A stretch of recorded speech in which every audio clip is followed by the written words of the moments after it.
Oh, you're right. Are you ready? Over there on the end? Yes. Are you ready? Yes, I'm sure, thank you. We've already called the order, so. I'm ready. We'll show you what All right. He's Amy, ordering approval of agenda, you have nothing to change? Okay. We have a motion to approve. I will second. Second, all in favor? All right. Personnel report, you need to say anything or just you need approval is all? Need approval, that's it. Get her going. Nobody have any questions? Nothing? Motion to approve the personnel report as presented. Okay, motion? I'll second. Second, all in favor? All right. That brings us to district reconfiguration. You wanna start? Sure. Thanks for coming on a cold Wednesday night, on a not traditional board meeting night, so we appreciate you being here.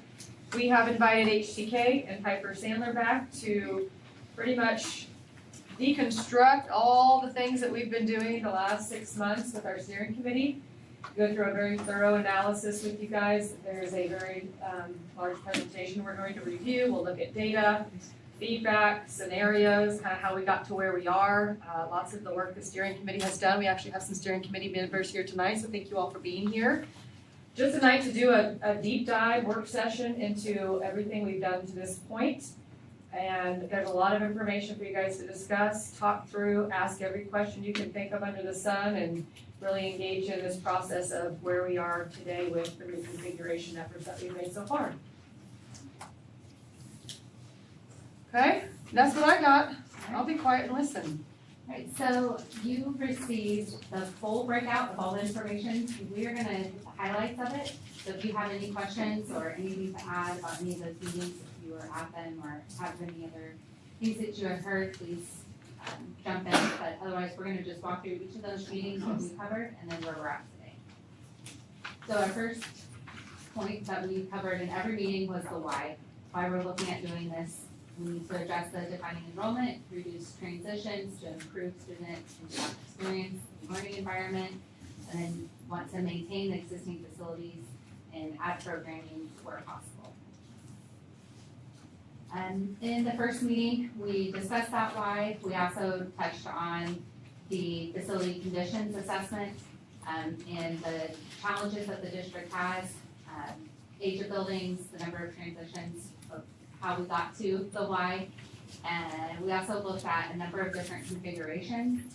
I think we had anything from a 1 to 4 campus like we have now in status quo, and what those different age configurations could be within those different scenarios. Was in that first meeting. The second meeting, we got into some more details about the scope of work and the types of things that we want to accomplish. There was a list of priorities, and the feedback from those priorities were the top ones of needing to create operational efficiency and minimize costs. Security was the second priority, and athletics was ranked as a lower priority. So through each of these meetings, we just tried to narrow it down into more detail and refine those options. And so we had some feedback that we gathered in the second meeting. In the second meeting, we also talked about finance and just the challenges that you have as a school district to pay for all of the needs, and how capital outlay just isn't enough to maintain the buildings that you have. And more discussion about the bonds and what the scenarios could be for the impact of doing any work. On the third meeting, we had a tour of the high school. And then we discussed some different configuration options of the 2 campus or 3 campus and got a price range. So previous options and scenarios, we have the 1 to 4, but based off of our feedback, the 1 campus option was too expensive, and the 4 campus option didn't meet the priorities that were established in the previous meetings. And so we narrowed the number of scenarios that we were looking at to the 2 or 3 campus configuration to get that where it's in better feasibility of what they thought the community would be able to afford. So this was a selection or a summary of that, looking at that tax impact of wanting, but they thought it would be within the $20 to $40 a month increase in the 2 to 3 campus, and y'all agree with that. The 5, we toured Overbrook. We talked about having Overbrook be used as a middle school or as an elementary school. There's several pros to that, as well as cons for that age range, being in each of those buildings. And we had lots of discussion about how that could fit. And we also at this meeting started talking more about the ag and the CTE and wanting to include that into the different scenarios. That's not something we had touched on in as creative detail in the previous meetings, but wanted to bring in more of an ag and CTE focus into this. So then in the 6th, the last one, we had take-home homework that we assigned everyone each time to fill out the surveys and get that feedback. So in the full packet of the assessment, it has that information. We had different concepts broken out of the 2 to 3 campus, and we looked at different age configurations. In the end, the concept A was the highest ranked of the concepts. 2/3 of the people chose the concept A, where we have 2 campus, where it would be a pre-K through 5 at Carbondale, and then doing a 6 through 8 addition at the high school site. And in the 3 campus option, that was the second highest ranking one, and that would be where we split the elementary into an intermediate and a primary. So pre-K through 2nd at Overbrook, and then 3 through 5 at Carbondale with the district office, and then still doing the middle school addition to the high school. So it had the same high school addition. This one, concept A was also scored the highest for the best learning environment for the students. And then concept B had, it was still better than the other configuration or scenarios that we looked at for grade transitions. And so those were the 2 that we really broke it down for the discussion, but A was the higher ranked concept. So on your handouts, you have those 2 options, and that shows how it could break down and fit within each of the buildings. So this is where we're at tonight. We have the board meeting on the 12th, and then for doing a resolution and moving forward, it would be December 8th that you would have to have that application in by. For doing a board resolution, there are 5 different pieces that you need to make a decision on. That scope of work, the bond amount, the date of the election, the type of the election, and the finance plan. And Clayton can help walk through that.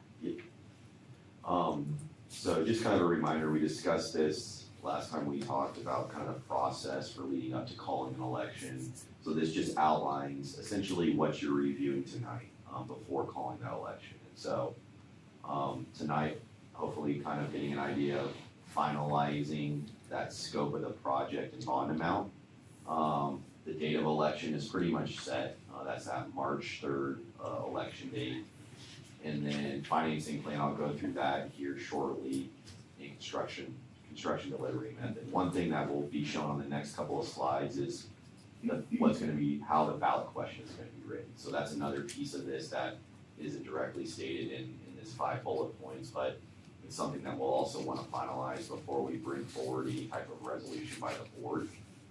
So kind of just thinking about thought process wise, what's being done tonight is to finalize hopefully these 5 things, including the ballot question, and then it simply allows us to move forward, talk with our bond attorneys, draft all the election documents, the ballot questions, and then we'll come back at either your November 12th meeting, ARPA gets tabled past that, at least by the December 8th meeting, to call that election. So those election documents will have the finalized ballot question, the election date, all of this information within it. So this next slide is, Yeah, just, it seems like a lot of stuff. Clayton works to put all of these things together. And really that next thing is, I think, helpful to look at that bond question, because it's not a detailed, extensive list of everything. It summarizes it and includes all the information. But the parts that are underlined in this question are really the pieces that you have to have a determination on. exactly right. So essentially how it's being shown here and how it's worded encompasses everything that will be discussed tonight in the two options, the concepts that you're looking at.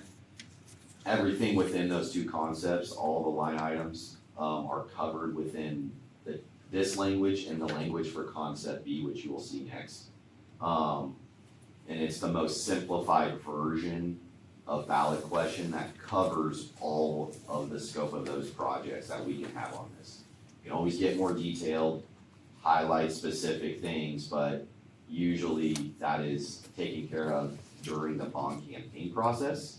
Not to make the ballot question just, paragraphs long. We try to keep it as simple as possible for voters when they're going to have to vote on it. So it's something that we share this information, but in terms of what's shared with the public is not the words of the ballot question. It's more like thinking about that you have for them to understand what this scope of the work is. So the amount, and then it lists each building and a summary of some of the improvements happening there. So there will be other improvements that you do at each of those buildings, but you don't have to have every single line, carpet picked out, every single answer to every question. It's really that amount and then what you're doing at each building. And some common questions you'll get as board members through this process is, how do we know that you'll do the projects within, the scope of the financial plan that we're talking about? And this is more of a legal binding language, so that the projects that you are considering that you're going to take care of are listed in here.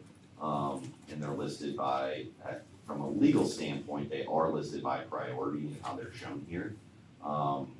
But at the end of the day, if you happen to have additional funds as you go through this process, and there's some other projects that come up that aren't identified in the discussions leading into the bond question, it's really up to you as a board to make that decision of what you do with those additional funds. That's why your constituents voted for you to be on the board, is how do we take care of any additional funds that we get? So that's a common question that we get, and really is why we don't have every single line item listed in a ballot question. It's kind of just an understanding of legally this allows us to take care of everything that we're talking about through the bond campaign. So the next couple of slides we'll go through, and I believe you have these in front of you as well, but just the tax impact with the scenarios being considered. Both concepts will have the same bond amount, so same tax impact. I think it's helpful to understand, we ran several scenarios, several different financing terms and amounts when we were putting this together. We take a lot of pride in what we do in working with school districts on being cautious and conservative on our assumptions in this plan.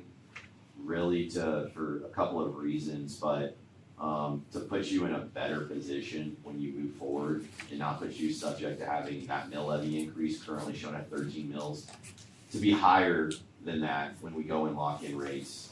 The reality is if you call the election today, this financial plan is kind of based on some assumptions.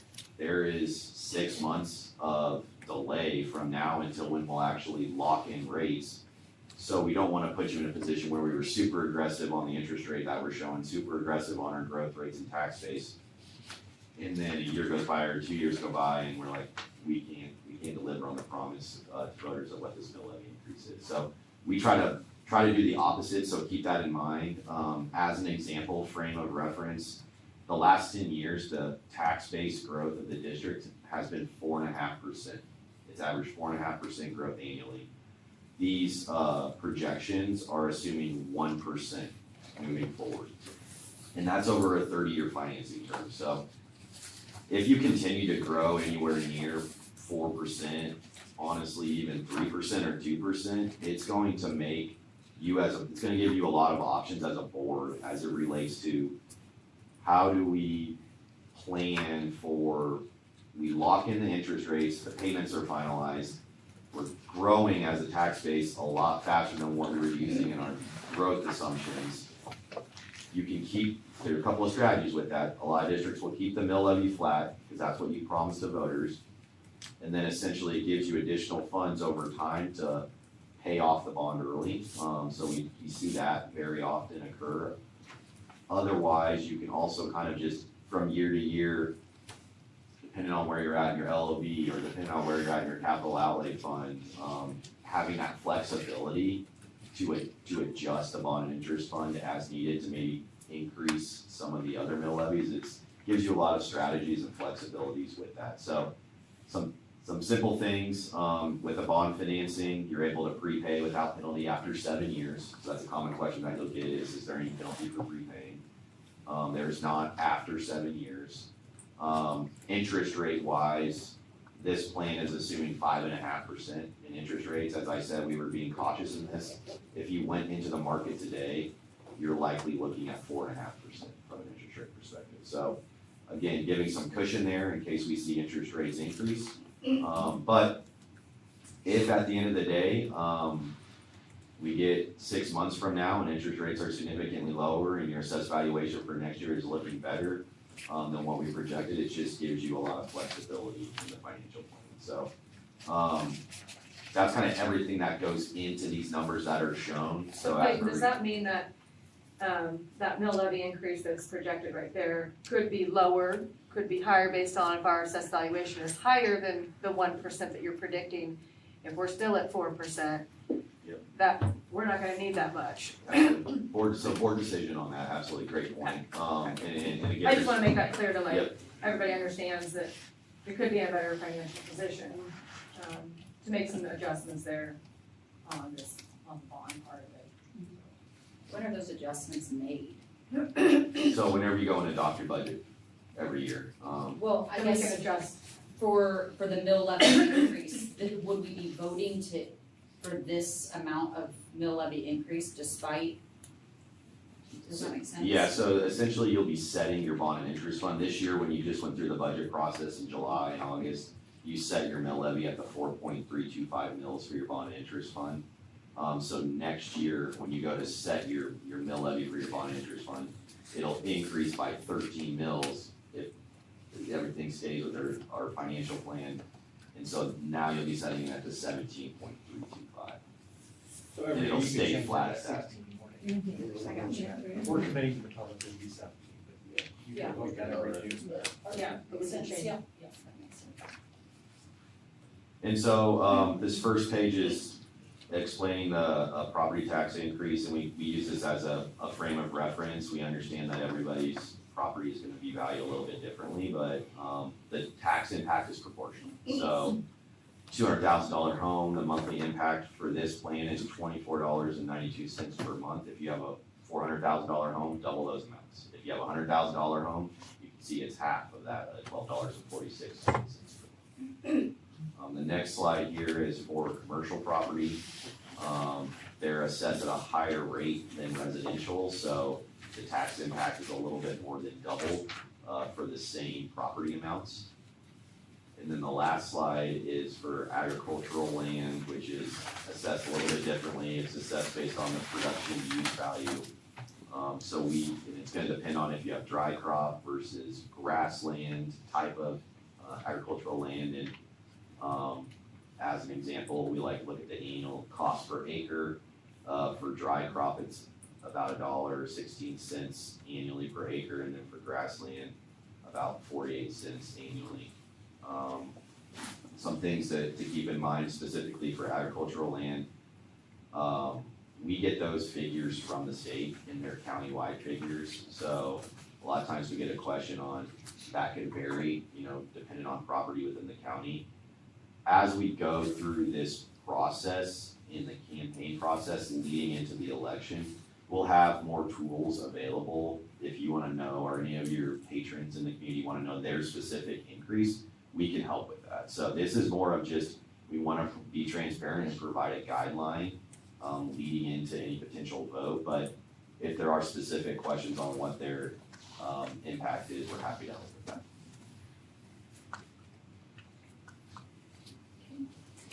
Give you a pretty generic, wide overview, summary of each of that, before going into the details, because we figured that's where most of the questions and discussion is gonna be. So we'll walk through these concepts, to highlight the difference between the two different concepts. They do have the same total cost between concept A and concept B, and I'll point out how we were able to align those two. So in concept A, we're using the Carbondale site and the high school site. The high school site is the same between concept A and B, and as far as having a 6th through 8th grade addition and renovation. So on this plan, the blue is all the new construction and the yellow is renovation. We are renovating the hallways to square them up rather than the triangle rooms, and moving the library. We're renovating the kitchen. This is one thing, if you look at the plans this weekend versus the concept now, we've changed that kitchen to be a renovation as opposed to new construction to save on the cost. So if you saw that dollar amount go down, that's how that was done. The real difference is the CTE. In this concept A, it has a new building attached to the high school, middle school building. In the other concept, it's using the annex for the CTE and doing a renovation. So that's the difference between the two. It both has the auxiliary gym and locker rooms for middle school or additional gym use. There's some site athletic storage that we've shown there, and then expanding the band room. So at Carbondale, in this plan, it has the pre-K through 5th grade, and it shows more renovation in the older part of the building. And then it also has the cafeteria expansion, is using half the library for that. That was one of the things that was a concern through the different options on, with this grade level, how to fit all of those into the cafeteria and not extend lunch periods. And so based off of that feedback, that's something that was added to this concept from working with the committee. For the 3 campus option, has the high school site. Here, the district office would, or the annex would be used, I'm sorry. The CTE would go into the annex. And so that addition's just smaller there on the gym. And then at Overbrook, it would have the pre-K through 2nd grade and renovation mostly in the older part of the building. And then Carbondale would have the district office. So in that older part of the building there would be where we could renovate for the district office.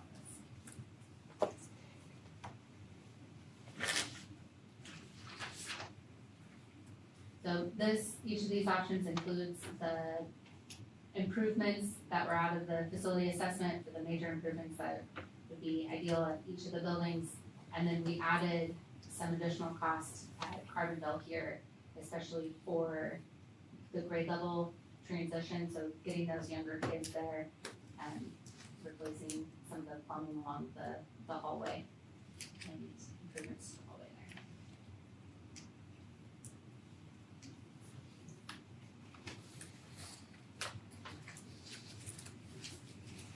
Questions? A lot to think about, but we got lots of time, so anything you see. For the 2 campus option, was there a use for the annex building in that at all? Would we just get rid of it? I thought that was the district office. They're gonna be a district office. on the Two campus option, yeah, where's the district office gonna be?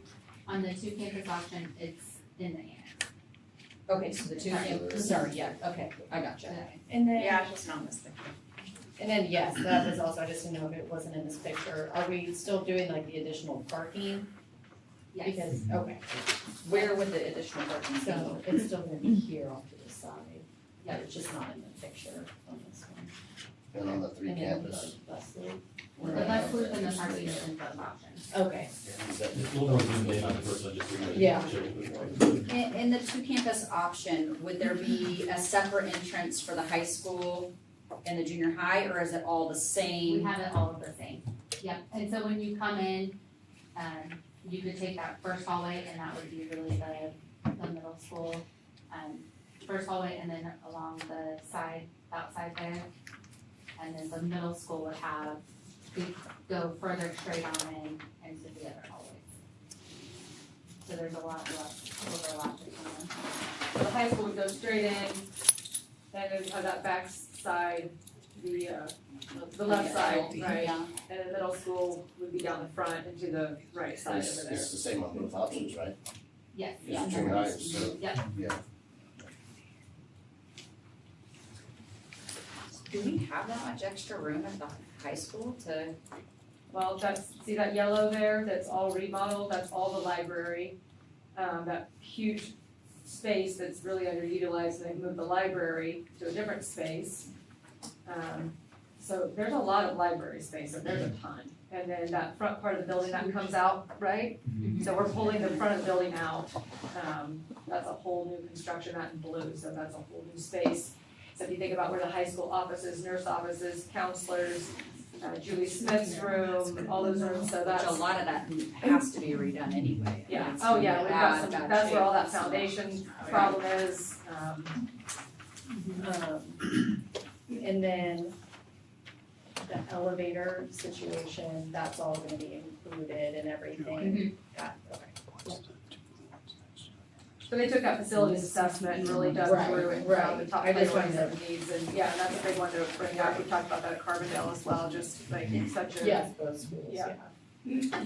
So on the two campus option, there's one gym, but we will have that option would house pre-K through fifth grade, and we feel like that's adequate space for, I think by the time this is done and where our grade levels are going from 4 to 3, yeah. So we're planning for 3. And then you take out a lot of the elective classes and things like that. Those spaces there, so yeah, they've got it all listed in here, so. what do you mean they're going from, I'm talking about the gym space in Carbondale. Carbondale, yeah, in Carbondale.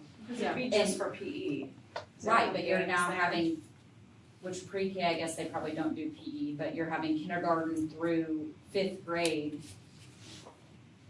Is there enough hours? Yeah, Basically, to have them all. Yeah, I think we can schedule it, yeah, I mean, a lot of schools do it with one gym, so I think we could absolutely do it, there'd just be a scheduling thing and how often do we offer PE, is it rotated, you know, I know, which I don't like I though. don't need, I don't either, that's a whole Yeah, other for discussion. research what and did you say? elementary, it's I said not everybody gets PE Every day, every day. like a red blue schedule. Yeah. We used to Right. have that. that's pretty normal. Okay. Yeah.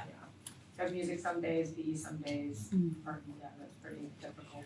When you look at that. I had a few questions. So one on, I guess really the two campus scenario. I'm thinking playground equipment. Would we take it from like the other schools and move it over there, or what's our plan on that? Yeah, we have budgeted playground improvements, so we would need to bring in new equipment if we can't reuse what's at the other buildings. Okay. A lot of times moving it, you have just as much. And I think that's the nice part about Carbondale is, cause we have a lot of space. Yeah, we have. There's a ton of Absolutely. space over there, so. Well, my other thought was recess, and is there enough if we were intermingling, you know, do we need 2 sets of playground for recess purposes? I mean, I think we'll have to have some stuff for preschool. Yeah. Preschool will be a priority for, equipment, just because it's smaller. The swings are smaller, the slides are smaller, so I mean, if you look out here, it's very different than are the two, so, yeah. We can make a So I was curious too, which I know we can change it, this isn't set in stone, but what was on the two campus, so at Carbondale, like having third, fourth and fifth on, you know, when you walk in, and then having, like, is there a reason that we put these classrooms in this order? So it's harder for the younger kids to move their stairs, and so we put the younger kids on that main line. Just straight down the Yep, hallway, and then- okay, So it's easier for them to get to those electives like music and art and gym, cafeteria, yeah, and then the older kids. gotcha. What else? Okay, so the new gym on the high school. So that will be the junior high gym, that will be like what? It's a practice gym, so we don't have, planned in there in the size for that to have seating for being a competition gym.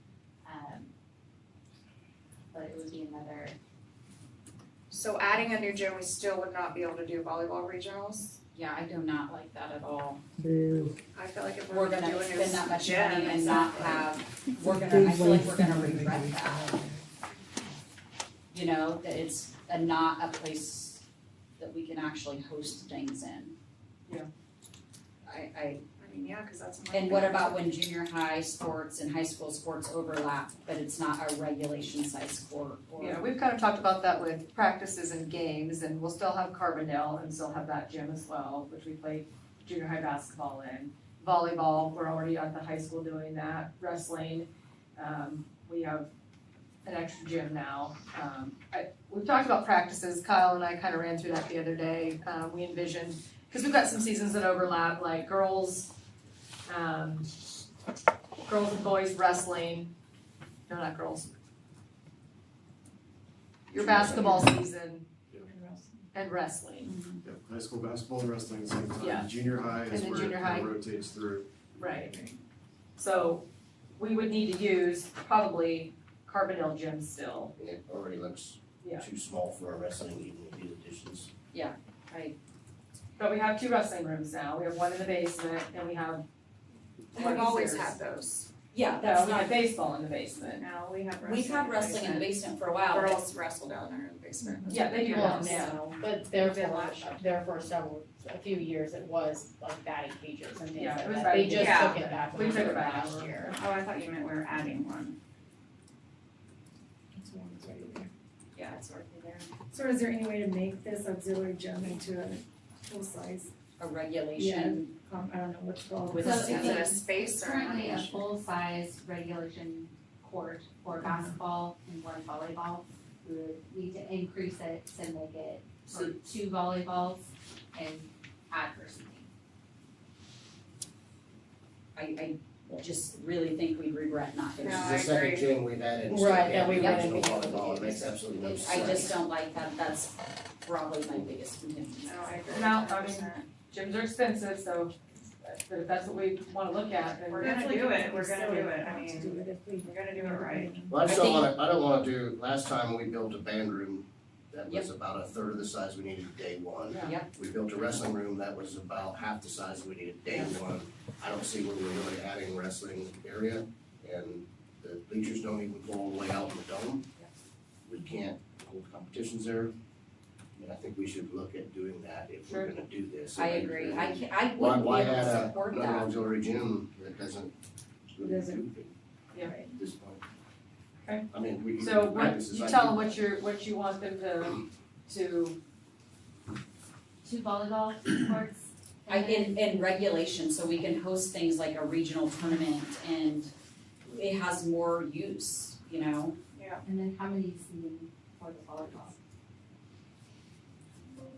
I don't know what the regulation would be to.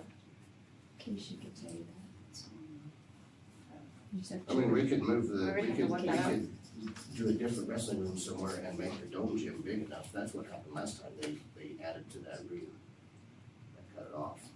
Does that make sense? you take the So if we wrestling. took wrestling They- out of the Originally, gym, they was gonna be able to do that, and then they made that room bigger. so would it be cheaper to move the wrestling room out of the dome gym I and don't make know. that a? But we auxiliary gym? You gotta have 2 But would that be wrestling cheaper, no, to move the wrestling room somewhere else, would that be cheaper in making the dome gym of a regulation, whatever gym, and adding a wrestling room They somewhere, run. so that'd be cheaper. That dome. That might be, but I still think we would regret not building something brand new and not making it regulation size. Despite what we do with the dome, I feel like that's gonna be a regret instantly. It's just my opinion.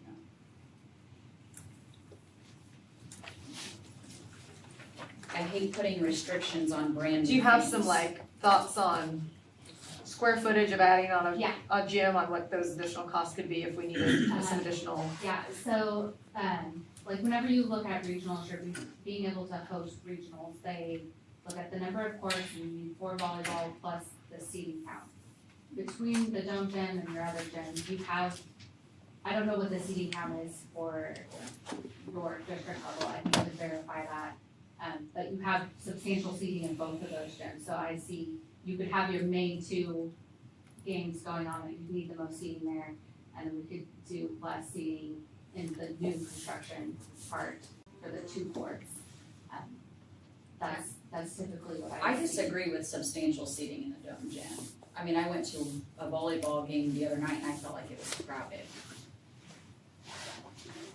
It was senior night. She's saying numbers to meet their criteria. Right, but I'm saying, even if it meets the numbers, if there's not enough seating, here's what the numbers Because we say. can't pull the ones out on that one. No, right, yeah. Right. Well, we pull out the ones, so for the volleyball game, you pull out the ones on the end and the ones on the side. Yeah, we pulled them both out, we had them, the end out. For volleyball, the end came out. The All the end football seats are boys, all the football boys were typically sitting there, I was there. gonna say Student usually section. students, usually Yeah. a student section. Yeah.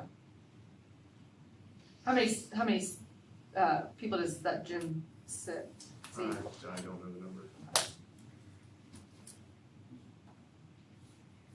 Yeah, so we'll get the numbers on the seating capacity of each of those, and we'll check with Acacia on regional requirements and how many they would say we need in that auxiliary gym, and then add that to this cost.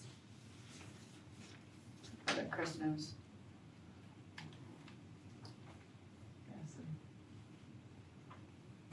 And then, so the CTE room, do you have like, I don't know, like measurements, like what's going to go in there? Cause I know we have a lot of new things that we're trying to bring in. Is this gonna fit everything? Do we have different areas?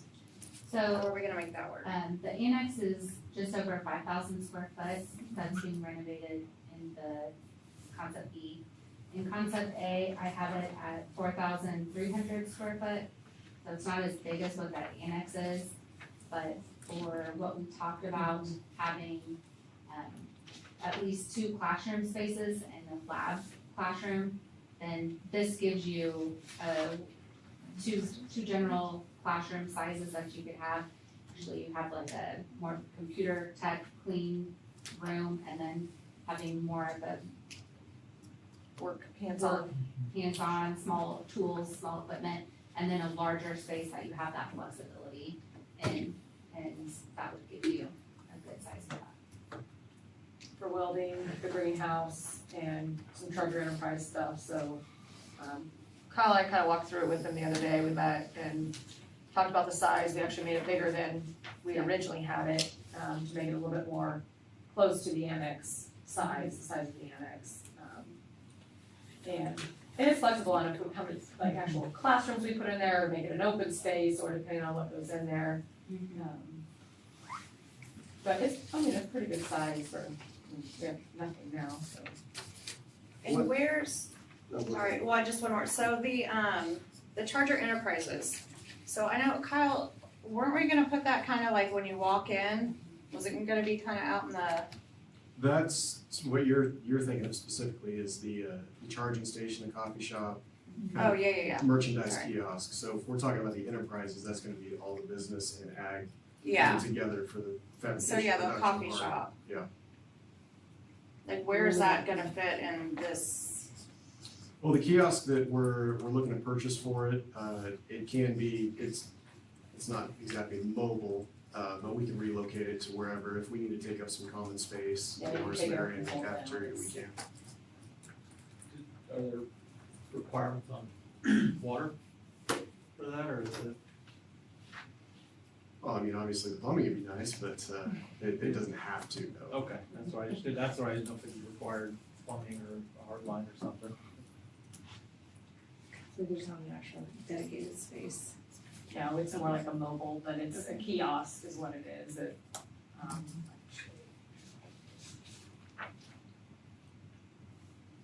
The lunchroom space on the two campus option, that would be a shared space between 6 through 12. Would they intermingle lunch times, or would we, what do you think, stagger those? Yeah, we'd keep it staggered. So that the junior high is not eating lunch with the high school kids ideally, right? Correct. Didn't we kind of talk about, you're still gonna do block scheduling with high school and just do like still hourly for junior high? Did we kind of talk about that? Yeah, Will there's gonna be they'll some have different flexibility in the bells, or- schedule. Yeah, we'll have to look at that. We'll more than likely have 2 different bell systems. Yeah. And that'll help reduce the amount of crossover traffic in between class periods between junior high and high school.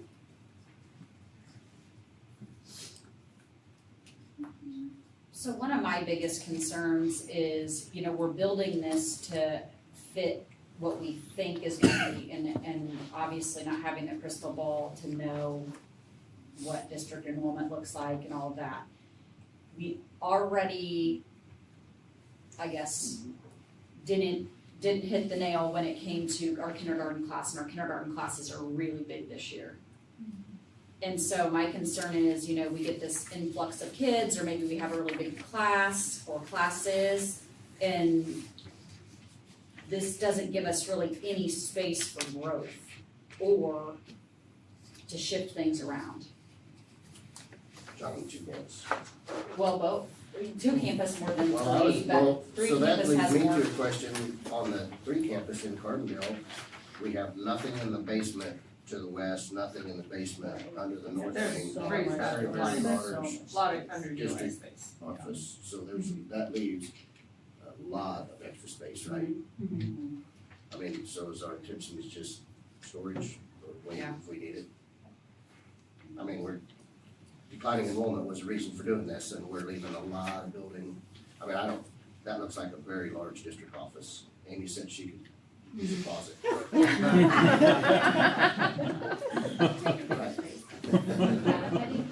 I think that's what. I mean, if we don't need it, we don't need it, but I'm just looking at Mhm. a lot of extra area there. Yeah. That you're. There would be room for growth there, but then you look at the 2 campus and you're like, "Ooh, that looks really pretty tight." Which I agree, we don't need a ton of extra space, but I don't want kindergarten classrooms with 22 kids apiece or plus in it like we have this year. I think Kylie, it's I will rough. speak to the fact of the kindergarten classes are larger because we went to 3, Right, but it's one of my smaller classes at 56. sure, but I'm saying, if we're taking every class down to 3. That's what I was trying to, That's look kind of at scary that. to me. We're Yeah. talking about much larger classroom sizes, and if academics is our top priority, I don't love that at all. Cause there's one extra, this flex room, like, I don't know if that's just an extra room. But you have one flex Right, out no, of the that's what I'm whole- saying, yeah. But that's for, are you looking at Carbondale? I'm looking at the 2 campus, yeah. Like, is that for, or is that just an extra, or do you have? It would be a flex, like we have one of those larger grades. So, Yeah. yeah, we need a 4 classroom grade. Yes, okay, so then pre-K is upstairs, it's, our room is now there. I mean, you're right, I do not have a crystal ball, I don't. I have 30 years of trend data though, and I know that 20 in kindergarten seems like a lot, but we've had 20 in kindergarten with 4 teachers before, over the years, and now we're down to 3 teachers and at 20, so 19, 19, 18. what was that? 19, 19, and 18 That's this year, currently. 19, 19, and 18 is what we've got this year. It's just But we've had 20 in the past with 4 teachers. It's been a while, but we've had it. That was, And we didn't add a 5th teacher. We've added a 5th teacher once that I know of in my, that's the group that we just, The big the third big grade group. 88 that we just sent on. So in these plans, if there's a flex need, like let's say we got a bubble grade come in. Yeah. That's in the 70s again versus the 50s and 60s. Is there room if we've got to add a teacher for that grade level to travel? The other thing that I see a lot of districts do is like the resource and intervention, they don't always need a full-size classroom. And so we've divided rooms in half, or sometimes they prefer to share the room and just do small groups, like on one side of the room versus the other side. And so right now, those are shown as full-time rooms for each one of those. But if you have another one of those bubble grades and you need an additional classroom, those two could be combined into one classroom for that time, and so you get another grade level classroom. So there's flexibility within that, but we assigned it where they all have their own room, but some of those teachers could share if that were needed. Lori, do you have thoughts on that if you're looking at Carmino? Yeah, I'm just trying to find everybody on here. You want one of these? That's what I would do, Yeah. share rooms at your school? I mean, I feel like yeah. If you have to, There's 4 bedrooms and then. I feel like sometimes like we may have social work, speech, and IT. They still have all the movable walls and dropping down.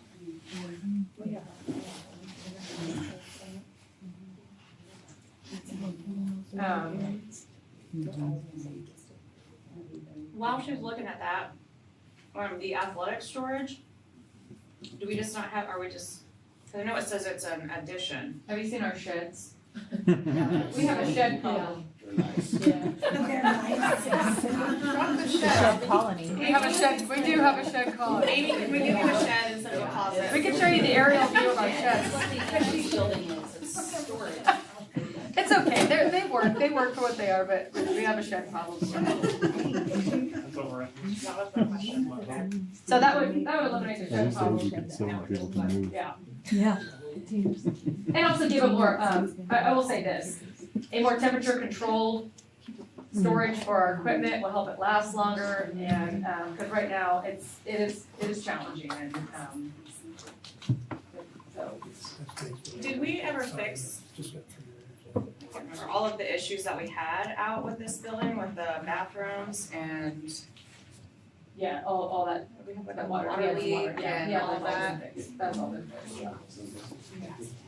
We have AC out there. We should probably put doors on the men's restrooms before we release it. So both of the dome roofs need Now I'm replaced just already. saying, I know, I'm sorry. Both dome roofs need replaced already. No, I don't think so, not yet. No. It's projected to replace both dome roofs. Doing repairs on the dome. Doing repairs? Yeah. Okay. It says replace, that's why I was asking. So it's not replaced then? The membrane, That's why I'm asking. there's a few tears in the membrane, some of those were there from the beginning. Then we had a lightning on, I think, one of them, and then, did you have that in the facility assessment to replace full Not membrane? full replacement, but Okay. it was the collar around it. Oh, needed right. repair. Oh, yeah, Tanner, the cables around the outside there, we talked about that a little bit, and, the ice, barriers. 800,000. That's what it says, 808. What's the new one cost? We can probably build a couple more. Those amazing domes that we had to have. Match our shed count? Build one more dome out there? A couple.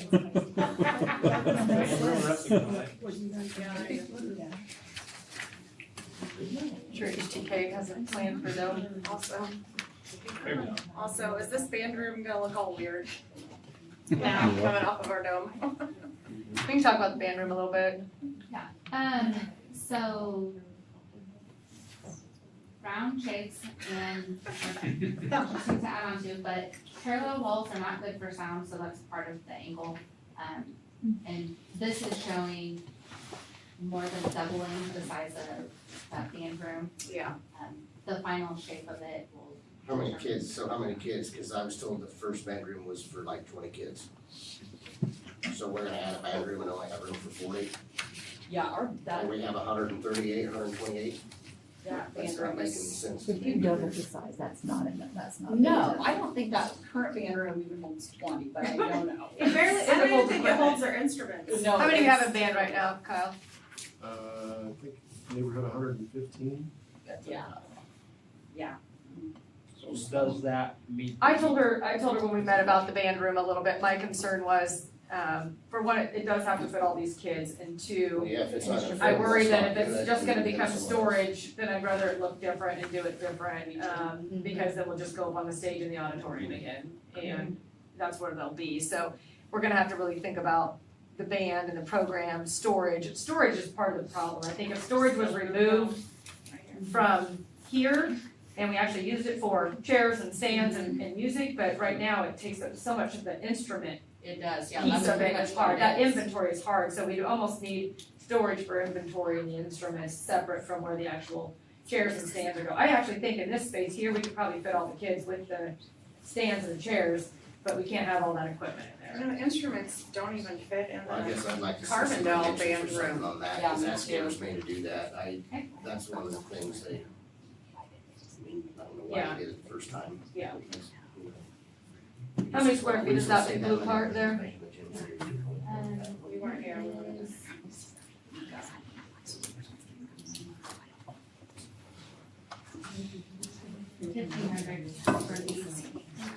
That's just the blue part?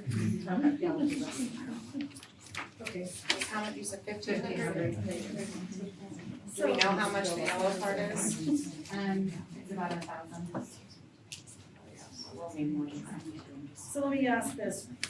Would it be You'd like us 3,000. to build a new band room somewhere else and a new wrestling room? How much would that add? I don't know, I just feel like the band room, it does look funny, I don't know if it's big enough. Yeah. Can you move band to where wrestling is? I don't know, and build another wrestling room, I don't know, I mean, I'm just trying to think what are some other options besides.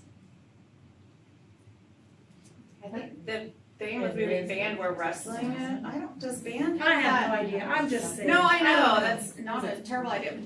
We can let them figure out where to move stuff, we just wanna. But where the tell them wrestling what- room is, like there's a Yeah, that's a gap in the wall. ceiling, is there a Yeah. gap in the band Yeah. room? There's not. Do you have like research on band rooms and size of students and storage that would, Yeah. so what do you really need for like So like 115 3,400 would kids? be ideal.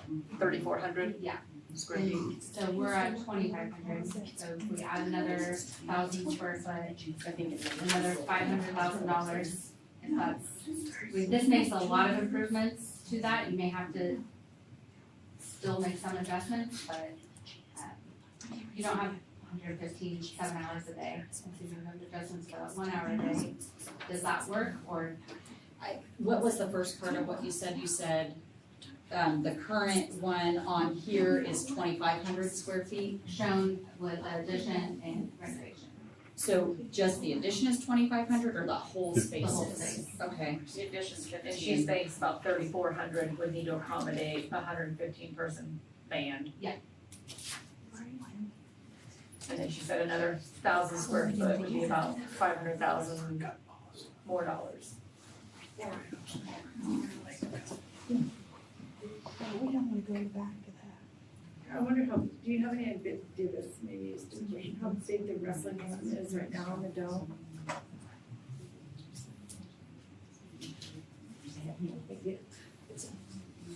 It's like 42 kids, it was originally designed for, or something like The that. wrestling room? 34 kids, but we had 42, I think. Do we know how big that space is? Is it in our needs? I'd have to, I really have no idea, I'm just learning. I have a question First for one we never you, had, Faith. so. Yeah. So the roofing repairs on the gym, or on the dome, so is that part of, I heard you mention the lightning, is that part of the lightning strike that just I'm just saying happened, we've or had the a- one we've had before a- that, or the one before that? I'm just saying, over time, we've got a few tears up there in that membrane. I know one specifically from lightning and some others that I think were there right after they were put up. Okay, cool, cause I know you and I had kinda talked about insurance, claiming an insurance claim on this last one, and I didn't know if And anything it ever was came of last that. one, it was like last or something more, yeah.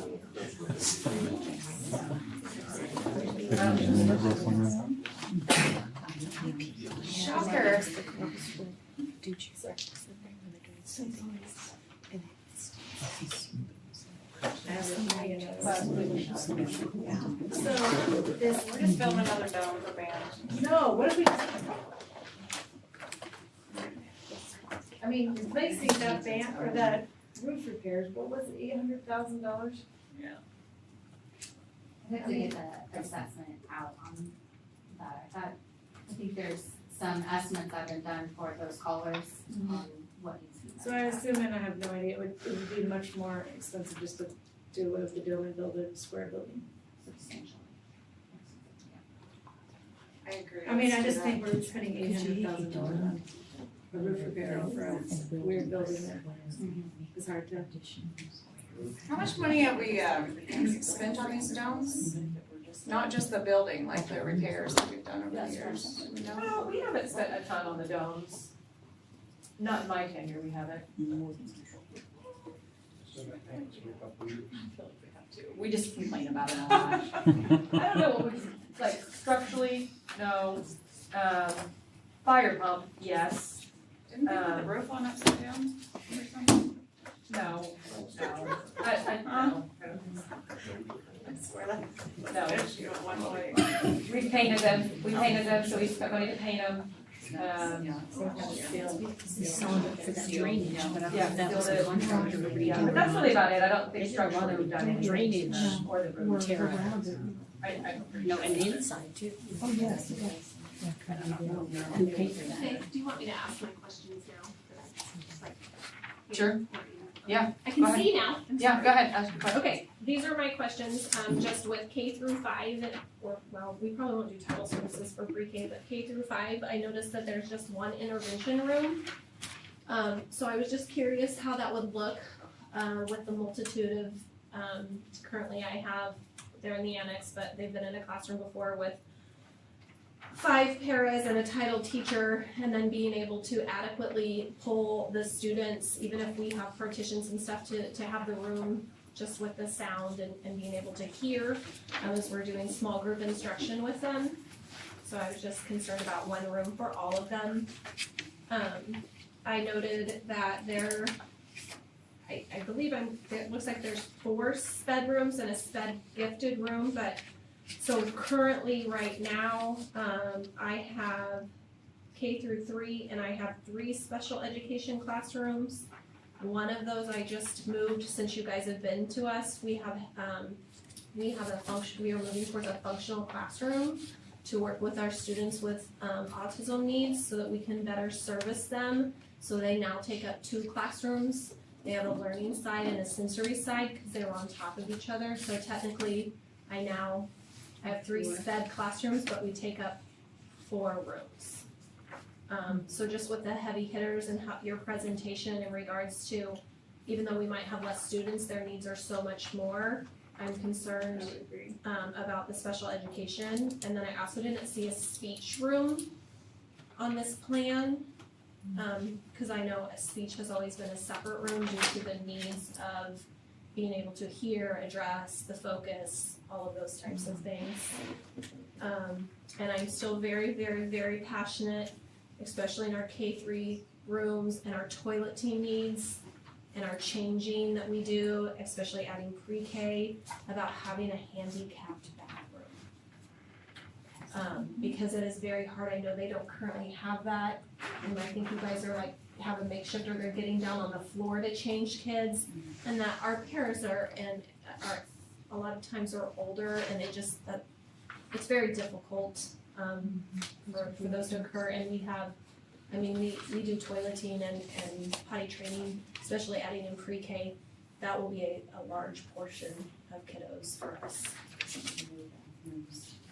There's no bathrooms in the classroom in Carbondale, is that right? Currently? There's plumbing for them up in Should be the old third 4 or 5, isn't there? Should be. Yeah. Yeah, there's, Yeah. yeah. There is, there used to be up there, there's. That's Do I we- use place for the little kids, right? Yeah. Do we still have, so in Carbondale, that little annex back there in the back, is that still usable? Do we still? Oh. My understanding is it's not usable. It flooded. It real bad, It yeah. it needs some help. Yeah. So like it just needs torn down, or is it like fixable, or We could look at just go to Emily's? That would be an tunnel.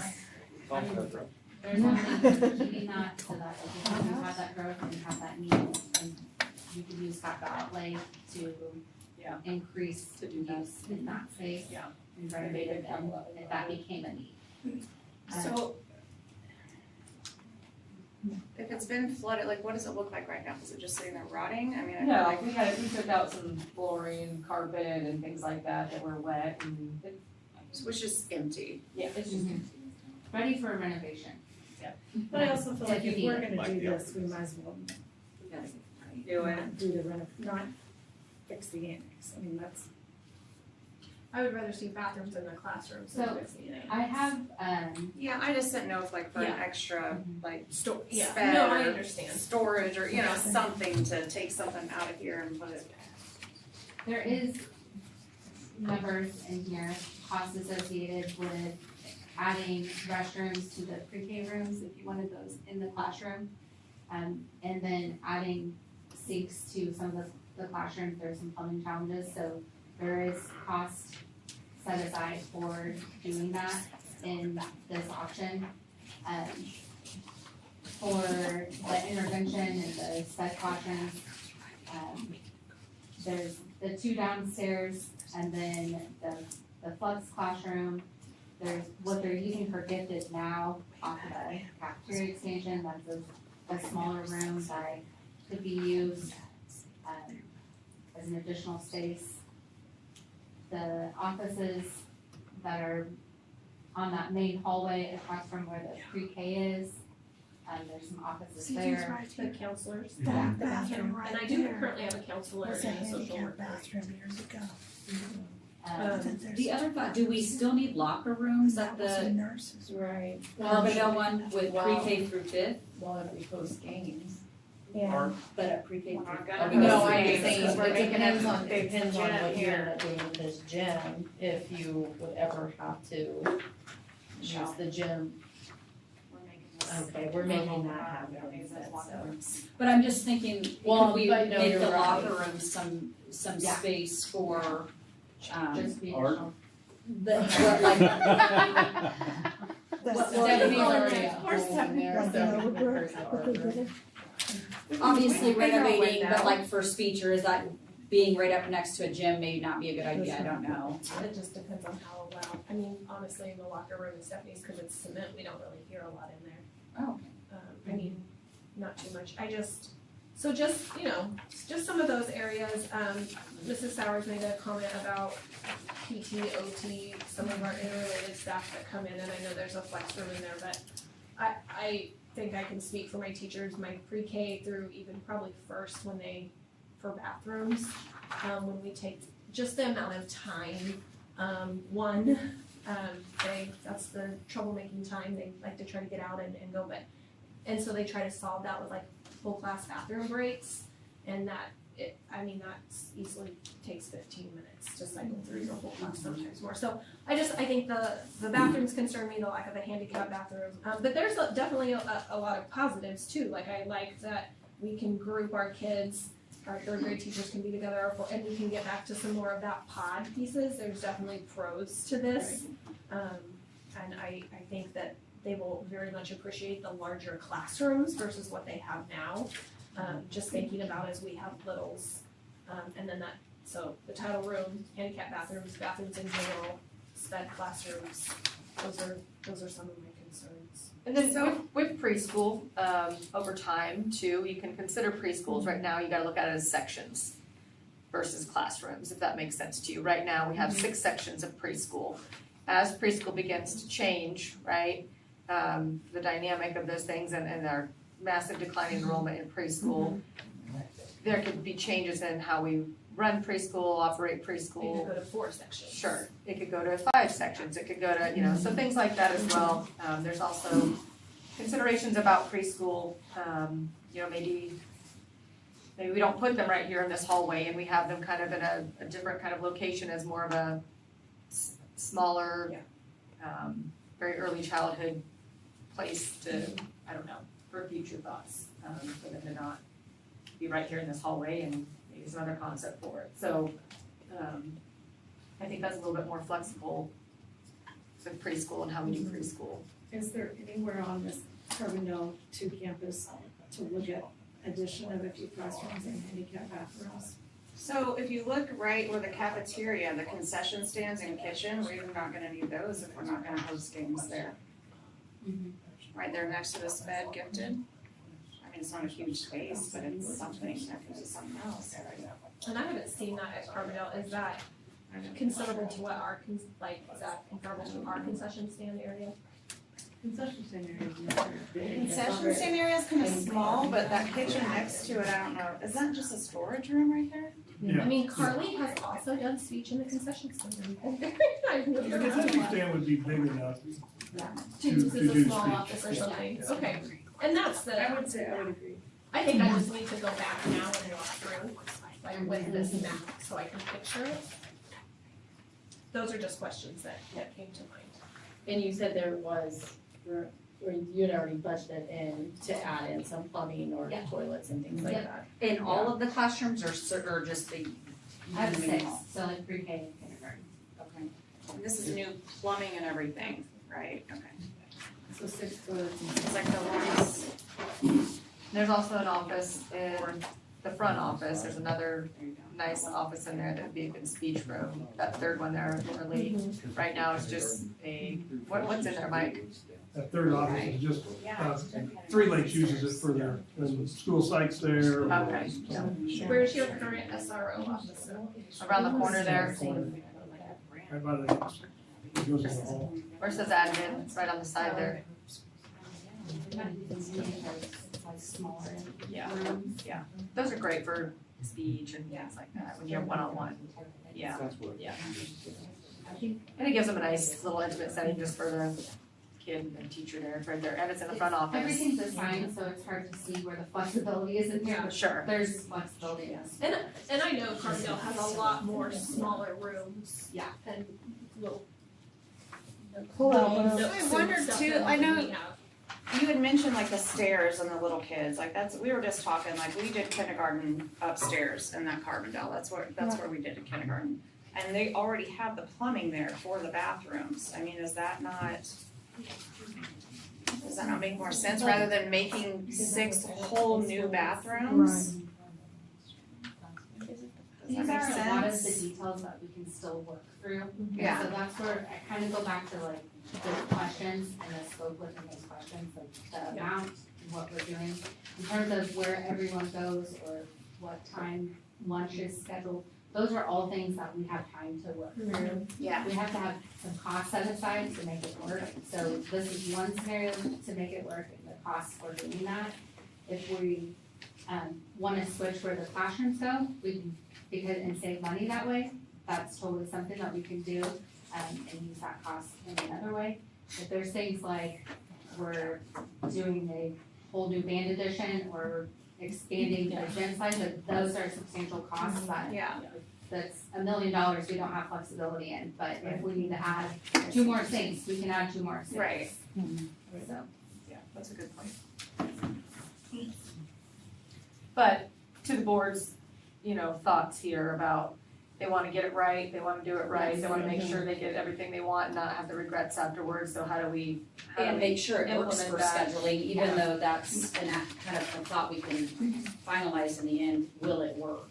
Yeah. So, it's also been a lot of concepts, there's so many different iterations that we're still largely looking at both of these and we're trying to solve for each one.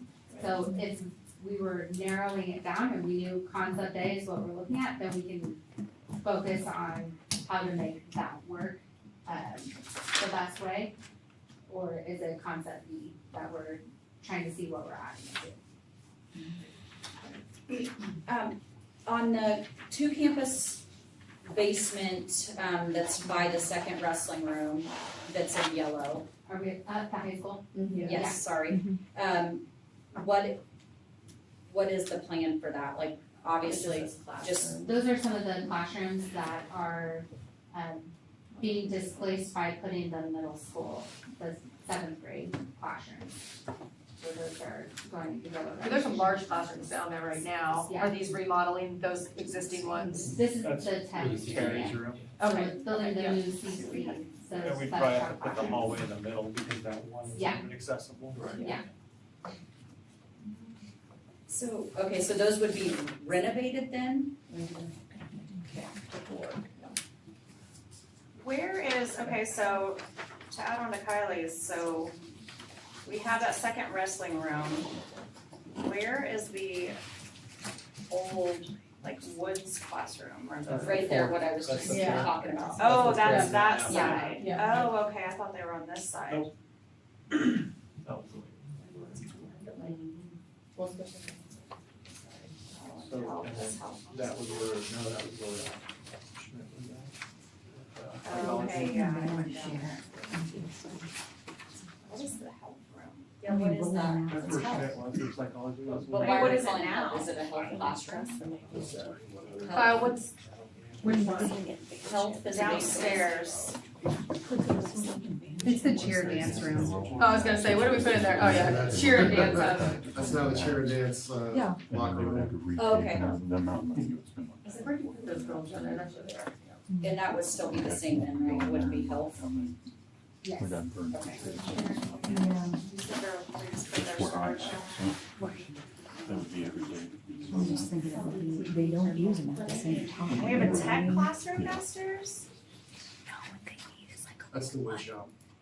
Or are you talking about the, where we currently have Floor. ag construction? That's where it's Like the housed. glass window, Yeah. that's wood shop. They walk The in wood and shop, Tech classroom. I'm trying to. So, Stanton's room is the tech classroom, right? yeah, Stan's old classroom, which is Is the tech currently, classroom, and the four over there across the hall would be where the wood shop currently is, so we renovate that for fourth class. What is Stanton's? Right, because what that does would he go, teach? Woods would go to CTE. CTE, yes. Okay, but if we're doing the new CTE, are we still gonna use this tech classroom, we're still gonna have FFA stuff down here? Isn't this where we needed a new? Right now, that's where, you put, The new FFA? who's in Terry's room right now? that's Sierra. Sierra. Sierra and Dakota shared. Yes, yeah.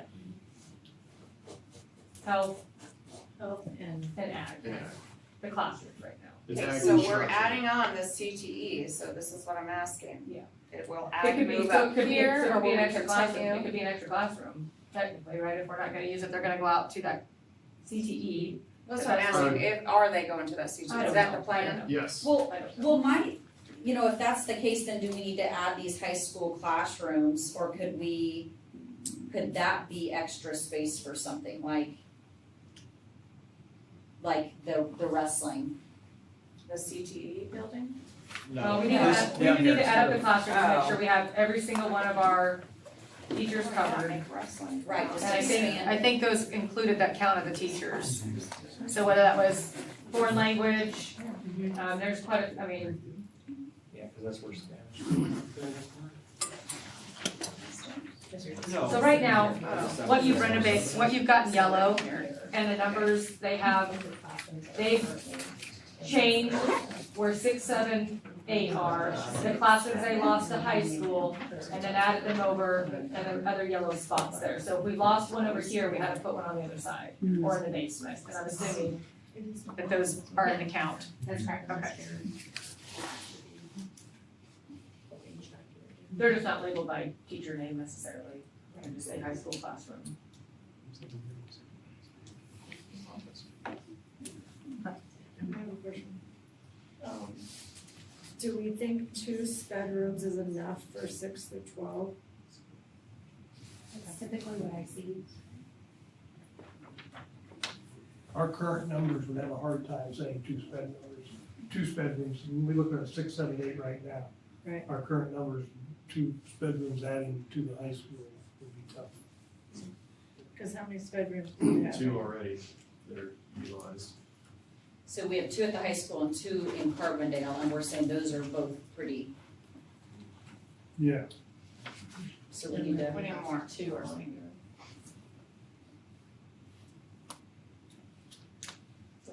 I just wanna make sure we have enough room, that's one of my questions. But I think that, Do we have enough, cause if we're doing this, I wanna make sure we're making sure we have enough.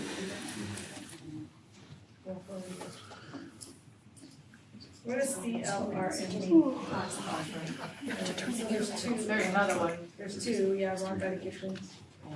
One right there, and there's another one.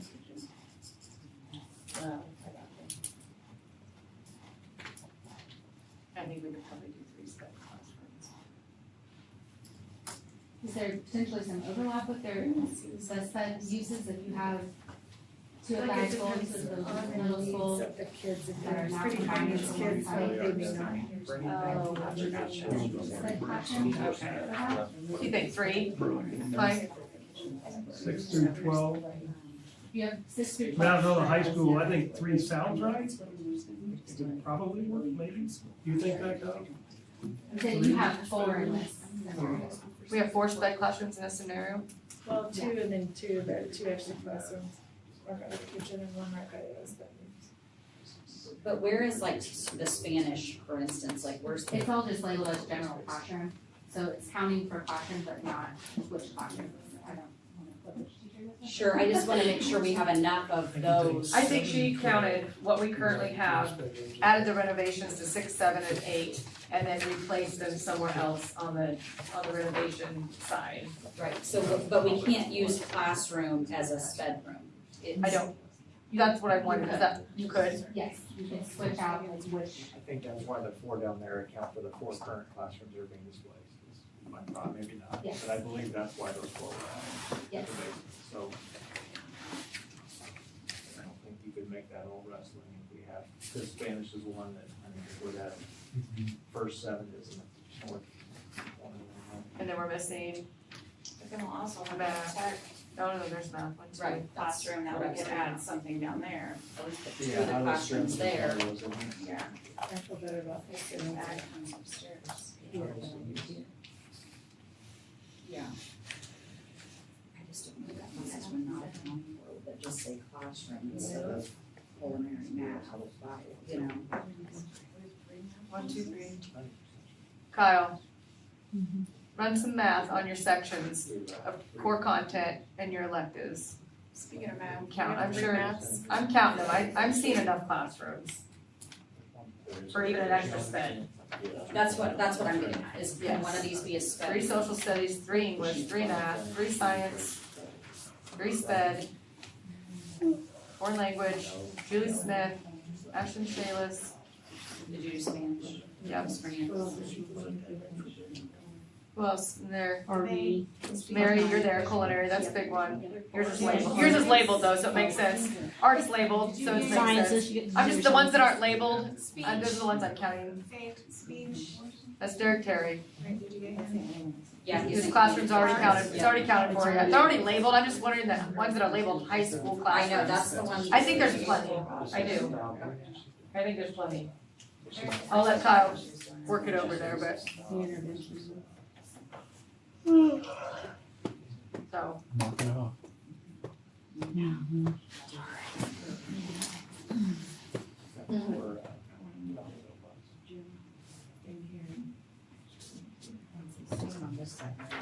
Do you guys have finance questions, money questions? Why Clayton's sitting here with us. Well, the finances are the same on both scenarios, right? Yes, yes, I just wanna make sure you had any other questions for him, that, you know, about down the road, we were talking about refinancing, things like that, just things that might pop in your head, I don't know, I just wanna make sure you This is obviously gonna change, right? get what you need out of him, so. Just, I guess, point of clarity for those that weren't at the steering committee meetings, it was brought up, and a good question that I also had, the existing mill levy is 4.325, when that rolls off at 28, we aren't gonna see a 4.325 drop in mill levy, that 17's wrapped into, right, so for those listening or here, that 17.325 stays for the 30 years, right, so, you're not gonna see that reduced when the current bond goes off, it is And it's best to, financiers. and it's best to wrap it instead of trying to pay it off early. Yeah, you wanna talk about that a little bit? Yeah, just given the current interest rate outstanding on your bonds that mature in 3 years, I believe the interest rate's below like 2.5%. So just from an economic standpoint, it doesn't make sense to use any of our cash that we're currently earning, 4% on to pay off a 2.5% interest rate, it just doesn't make sense. So, but yeah, it's very common that we see, essentially the ability to wrap a new bond issue, which is what we're doing here for about 2 years over your existing one. You will not see even though that takes up 4 mils currently, it's not like in 2029, once those are fully matured, you won't see a reduction in the mill levy as a result of that. The only way we would see reductions in the mill levy is that we go adjust the mill levy in other funds. Correct. Which we could do that in bonded interest as well, correct? Just depending on how we do our budget in the future, if that makes sense. Do you have questions on the wrap part? I mean, So what did you explain to them what it would look like if we paid it off versus if we didn't? So if we paid it off. We're getting charged. no, I understand. Don't we get penalized, right? Yeah, I mean, essentially, it's just a higher mill levy that is required to make a payment at that point. So the mill levy that we're sharing right now, if you try to pay it off early, it's essentially gonna be a higher mill levy. Whereas the wrap scenario, by being able to wrap around the existing debt, we're able to keep the mill levy that's required to make the annual debt service payment on both bonds lower as a result. So it'd be who vested? Did hear on the news today that interest rates might be going So, They did make some a other cut, things that the were, Fed made a cut today, up. They did do it? they did make a cut today, yeah. so That'll help us. some numbers that came up, we're talking about mills, the average that stays 56 right now. If we did this, it would be at 63 for us, right? So we'd be above the state average. Some other schools, not listing names, but maybe similarly sized or newly renovated, we're at 79, 77, and 73, right? So us being at 63 isn't up there, but we'd be above the state average of 56. And a lot of those schools that are in those have recently passed significant bonds. Yeah, I would say similar sized school districts that haven't had a bond, the size, any sizable, improvements in their facilities in the last, 30 years or so are in a very similar, if not worse position than your district is in terms of their mills they're potentially going to the 70s or the 75 mill range, where after, if this is successful, your total district mill levy will be in that lower 60s, around 63 mils. So, by no means while it is still a big ask, 13 mils is not a small ask by any means. It doesn't put you anywhere near the top, 10% of school districts in the state in terms of mill levy.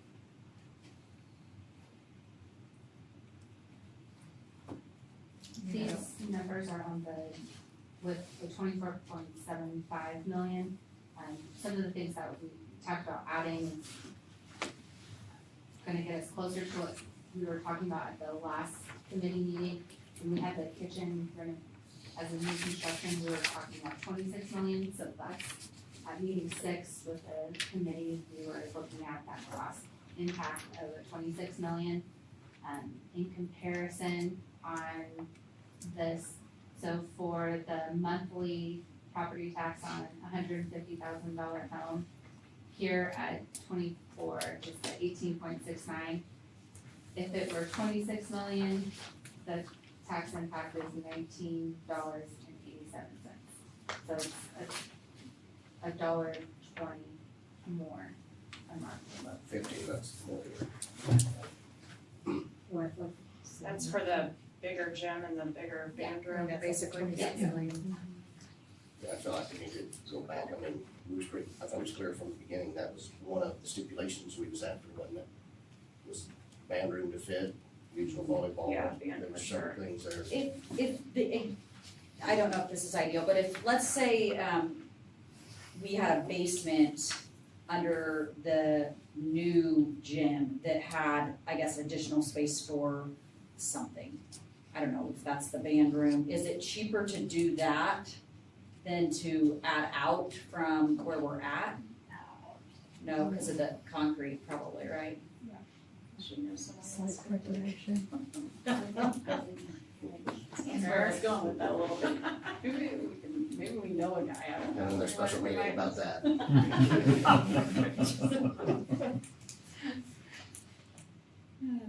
I mean, I know it's a lot more money, but I just like, if we're gonna do it, I wanna make sure we have what we. Yeah, I we do want to too. do it Well, right. especially in the relatively minimum change that it does for taxes. I mean, when you're talking about that, that's.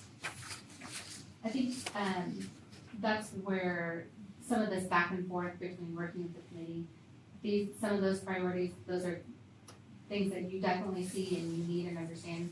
Those weren't things that came out as strong, in the committee meetings, and so.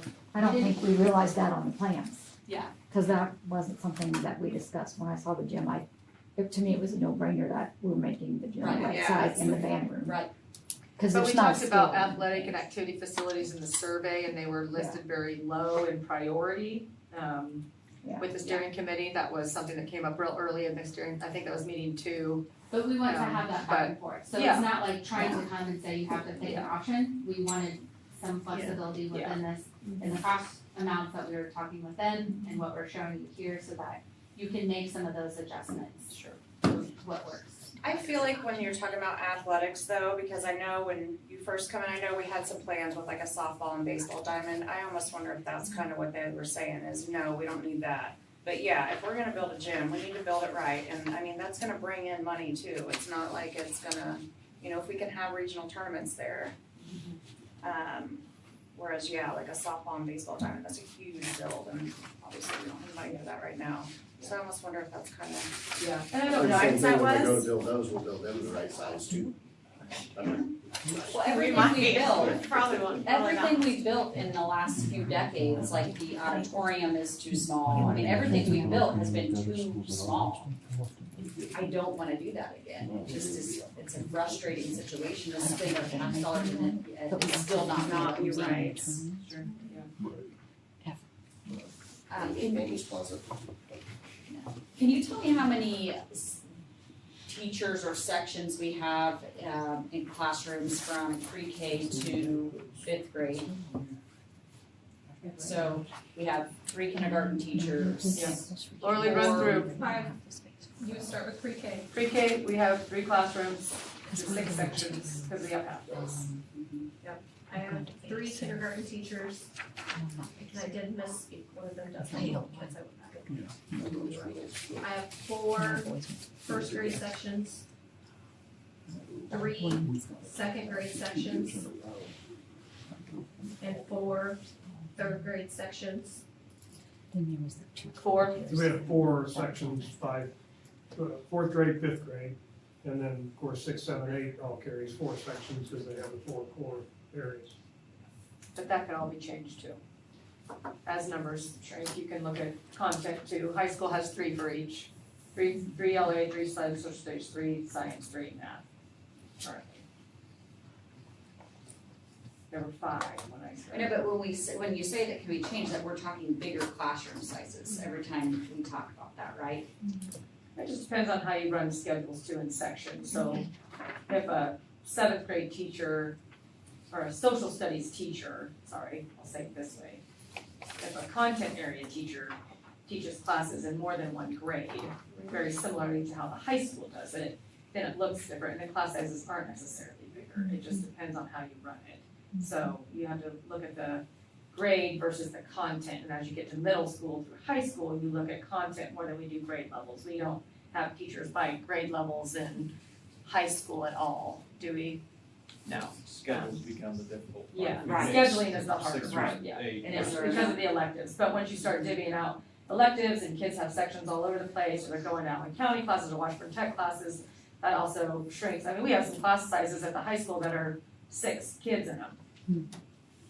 And we have others that have 25.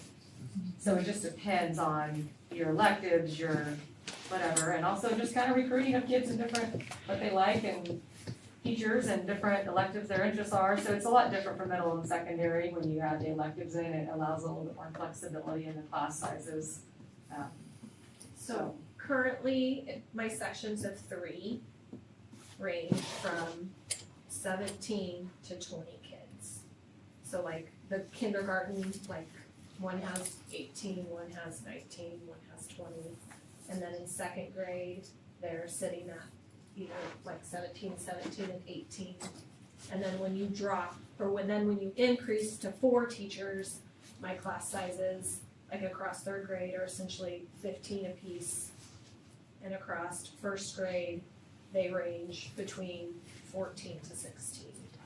So it's just kind of like, I guess, when you're thinking about sizes, like where, like as a board too, like what is your, like where do you want to focus on size? Like what is too many and what is, because 14 is great. And I mean, it's just thinking through that, give you just a little bit of a frame of reference of, and I'm not gonna argue, 20 little kindergartners is a lot, I was a kindergarten teacher, like, and you're right, we have done that before, and it's not, and Faith knows, and I, like, that's not ideal, in an ideal world, I would like my older kids to have bigger classes versus. Right, and we underestimated that, moved some teachers, and then when is that gonna happen again? We don't know. Right, yes, Right. and that's the hard part, because she was talking about how we don't have, because that's the year, I think one year we went to 3 third grade teachers, because they were small, and that year we got 18, we got a whole class of third grade movements that year. But I also, there's a lot of, movement in, switching grades. That too, but also the types of families that move in, transient populations, foster kids, out-of-district kids, employment of people and then bringing their kids. So there's some things though that we put cushion in for, and we put cushion in for kindergarten. We put a lot of cushion in actually, because we didn't take any out-of-district kids for kindergarten. And so when I told Laura my numbers were at 40, what were they? 43? Or 47. 47, I'd have to go back and look. Anyway, and now we're in the 50s, like, I still added, I put Pat in there, I didn't really underestimate, we just got a huge I know, chunk. that's what I'm saying though, is how And- can you predict that, and then we're building these classrooms to size. But I have to every year. Right, I have to absolutely. pick a number, I gotta pick pretty close. But then And we then get this influx and we have no place to put them, or we Sure. say, sorry, we would love to have you, but we don't have the space, when that's really not what we want, we would love to see growth, Sure. you know? But overall, I'm not just looking at one grade level either. I'm looking at the flow over time. Some of these will be transient, they will also disappear and not come back. We have that a lot too, that does happen a lot as they move through. So, when we put numbers on things, I have to do projections in some capacity. Preschool's a huge indicator of that. We've gone from 103 to 86 to 68 in 3 years. That is my replacement of seniors. So I look at that as what's coming in and what's going out. It's no different than like, there's probably some perception about we are now being classified as 4A. Well, that classification has changed because the statewide look at population, we are actually not bigger.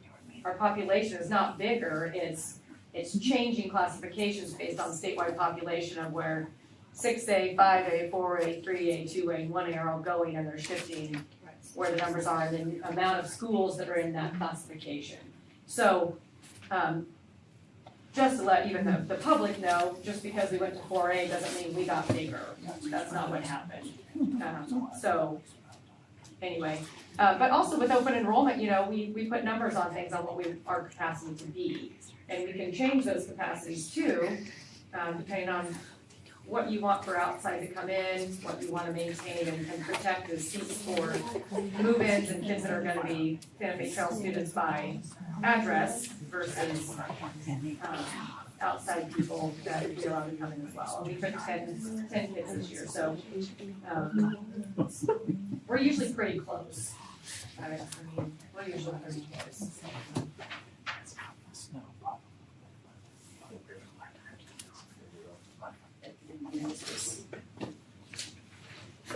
But it's a little crystal ball-y, Kylie, it's hard to kind of pinpoint, I just kind of find a good spot for my number and I know. we kind of go from there, yeah. But if I hung out an extra teacher at every grade level every year. I know, and I realize that's not feasible Yeah, either. and that's why I haven't absorbed all of them yet, why we still have some more Lee can move them if he needs to. And so we've done that a little bit as well, so we haven't gotten rid of all of them at once, we've kind of done it over time for absorption versus, reduction, which I'd rather not do.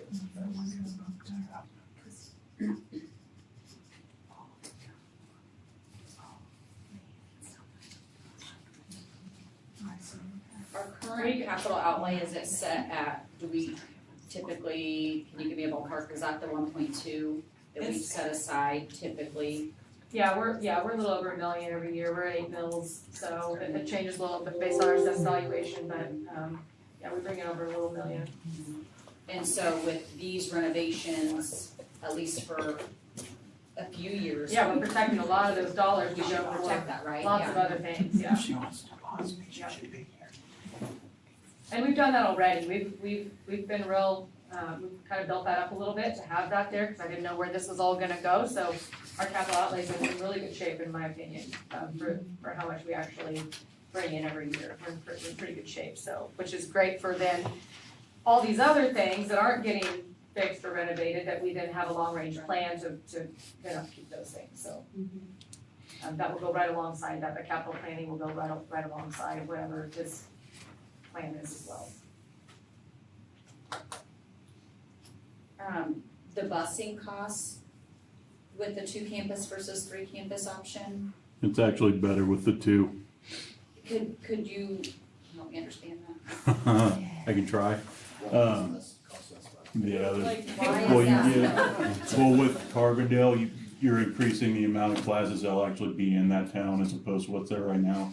So you'd be increasing the amount of walkers that would be going to that class. Okay. So I would still have to do the shuttles from Overbrook, obviously, and Scranton. And we'd We're have to have already- more pickup spots probably, right, because you wouldn't be picking up at the schools anymore. Yeah, it would just depend on what happened with that building, if they would allow us to keep using it also.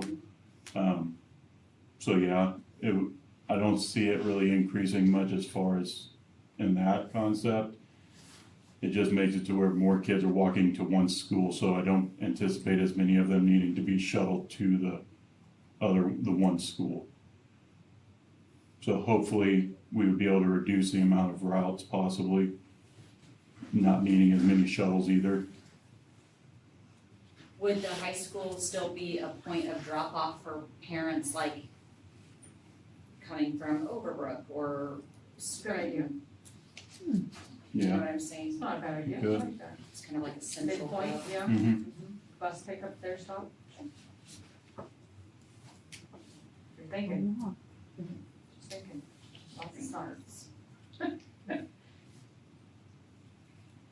change marketplace. Buses too. Or two can be done.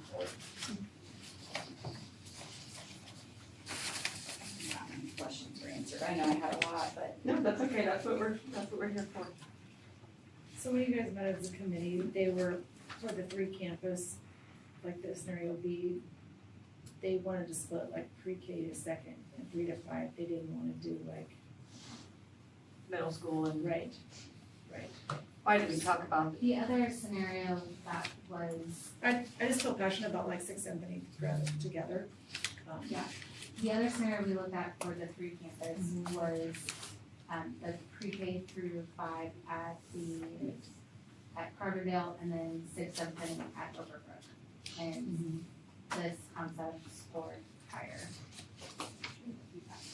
I think a lot of that was, I think a lot of people, you guys can correct me if I'm wrong, the steering committee, we heard a lot about, they didn't feel like Overbrook felt like a middle school, in a lot of capacities, the way it's set up, the way it's the layout of it, Right. And vice versa.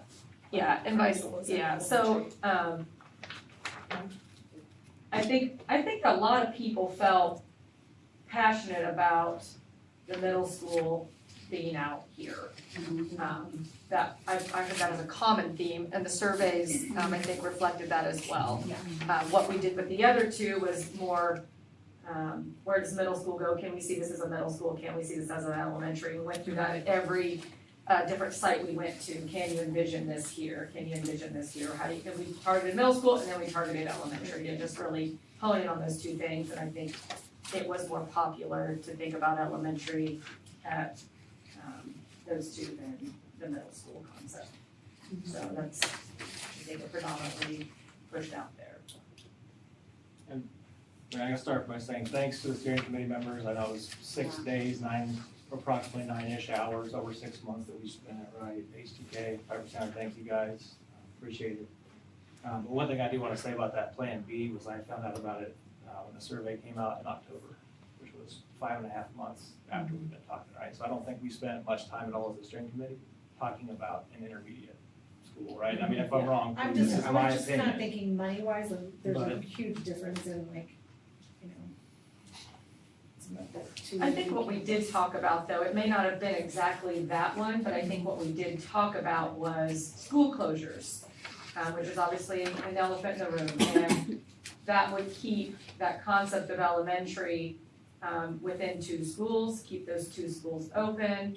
And then down the road in the future, we're spending less money to renovate those buildings. And if we had to move to 2 later, we were set up for that in some concept because we moved the 6, 7, and 8 out there. And so we have these 2 buildings that we live with, do what we need to with at this time, and then see where the population of our students go, and then do things that way. It was more, I think in my opinion, a means to keep 3 campuses versus 2, and this being the better option than the middle school there. So you're right, we didn't talk about it much, but I do think we kept hearing over and over about Overbrook staying open, and what do we do with that, how does that look, and since it was an elementary feel, then splitting that concept there.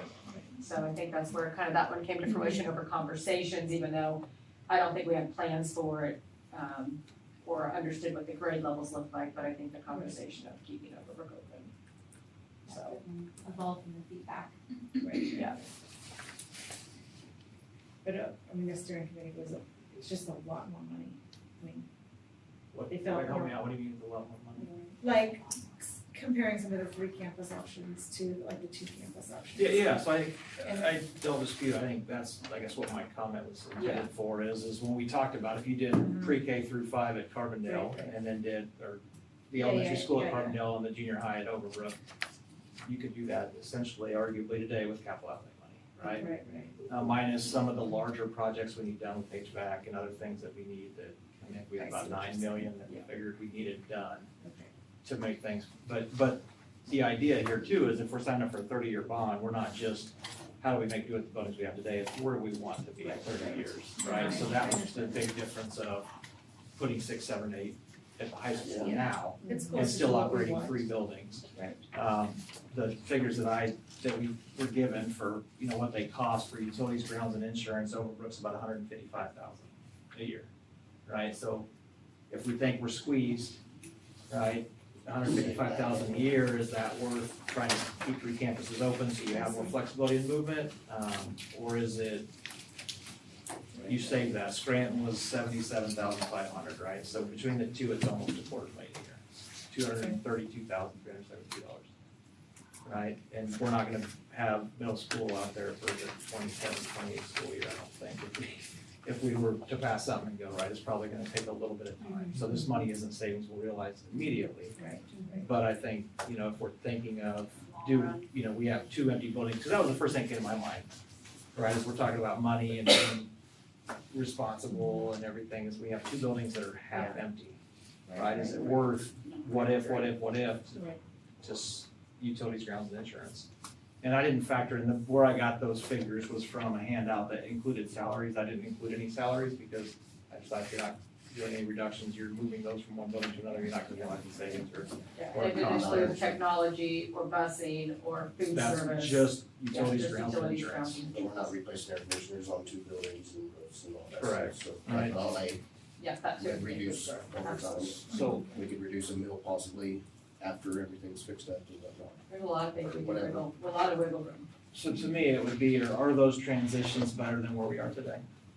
Of 4th grade and 8th grade or This freshmen? option doesn't seem that. I mean, we're not reducing transitions, we're just changing where they're at, Yeah. right? So is that Right. better? I don't know, I mean, I would rely on the professionals to tell me if that's better or not, but Carrie, you prepared a few things just in thoughts of transitions and student learning, kind of pros and cons. I think these are just valuable, just insight. I had her prepare a little bit in case this question came up. You wanna read through those a little bit? Sure, so I did some research, obviously before, but then some more this week. Kind of came up with some pros and cons of a pre-K 2 building. Pros would be a true focus on early childhood, which would allow the staff and the classrooms and resources to be specialized for those young learners. The environment can be designed around developmental needs, etc. Having that nurturing, smaller setting, smaller environment can reduce anxiety for young students and also allow for more individualized learning. Parents often appreciate a more intimate school setting for the young students as well. There can be an increased community and parent focus. There can be very specialized staff, teachers and administrators can focus exclusively on early childhood education, and a stronger early learning focus. Easier to implement early interventions and consistent MTSS practices for early grades.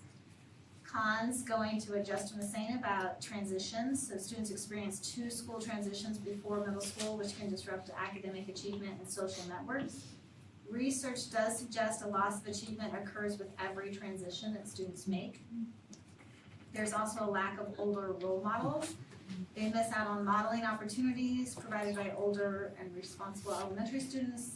They don't have the big kids to look up to per se. There's also the logistical challenges for families. Families having multiple buildings that their children are in, which we have right now as well. And then scheduling of support staff.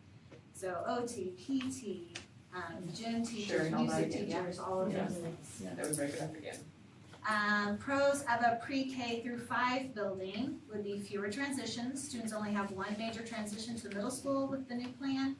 This is generally supported by research as being beneficial for student achievement and retention of learning gains.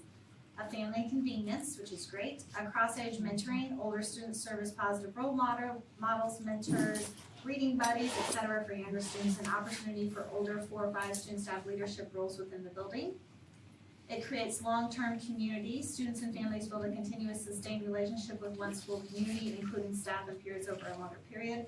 I read about this frequently when I was doing research about that. I talked about that community that the building grows with the longer you're in the building. More efficient use of resources and support staff.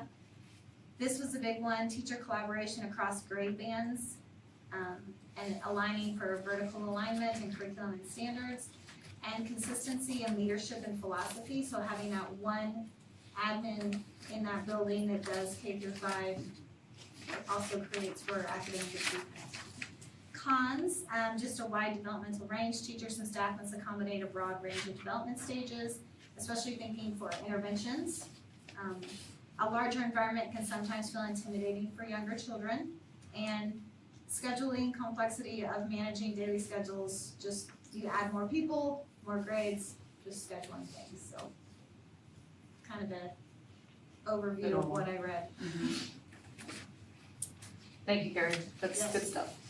Well, And very important. I know we talk a lot about money, a lot about all the things, the gyms and the band rooms, and I know all that is very important, but just the, I think that going back to that root of those transitions that we've talked about and that continuity, what I like to call continuity of care over time with our kids is very valuable. That learning environment over time, very valuable. And I think there's value also in the middle up with the high in the same kind of realm with opportunities and programs and the buddy systems and our big kids are great mentors too. And I know they do also things that we worry about too, I get that.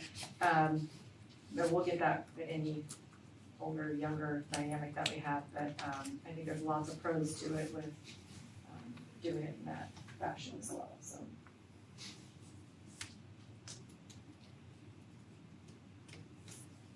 I don't have any more questions. Whatever else has. Does, as a DLT or AdCal, have we talked about is there a unanimous decision there, or is it something that we put a lot of? I haven't put it to DLT, no. We haven't done that. I guess as we look at that and make decisions, because I'm not gonna know best as far as transitions, I heard pros and cons of both. It sounds like there's a lot more positive to a 2-campus than multiple transitions, but is that how the elementary building, feels? Is that how? Do you guys have a good sense on your staff and these conversations that you're having?